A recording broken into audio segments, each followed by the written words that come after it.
Sa isang magandang araw sa Pilipinas, mayroong isang batikang komedyante na kilala sa buong bansa bilang si Vice Ganda. Siya ay masayahin at puno ng pagmamahal sa kanyang mga tagahanga. Kasama niya sa kanyang buhay ang kanyang kasintahang si Ion Perez, isang lalaking masayahin at tapat na nagmamahal sa kanya. Sa loob ng maraming taon, sila ay nagtagumpay sa kanilang karera at naging bahagi ng paboritong noontime show na It's Showtime.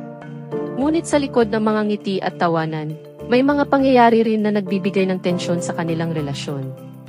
Isang araw, sa kabila ng kasiyahan sa set ng It's Showtime, mayroong insidente na nagdulot ng selos at galit kay Ion.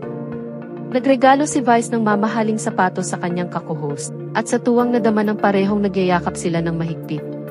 Napansin ito ni Ion at hindi niya napigilang magalit. Vice, sigaw ni Ion, naglalabas ng kanyang nararamdaman. Ano ba yan? Bakit mo binibigyan ng ganyang klaseng regalo ang iba? Nahulog ang mga luha sa mga mata ni Vice, hindi niya inaasahan ang reaksyon ni Ion. Ion, mahal kita. Walang dapat ikabahala. Kaibigan ko lang siya.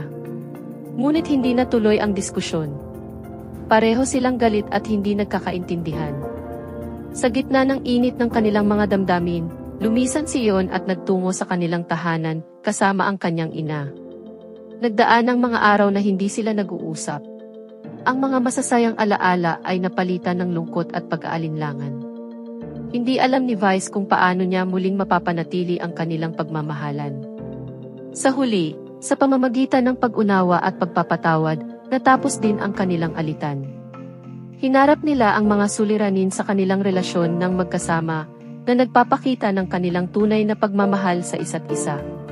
Sa kabila ng mga pagsubok, nanatili ang kanilang pagmamahal para sa isa't isa.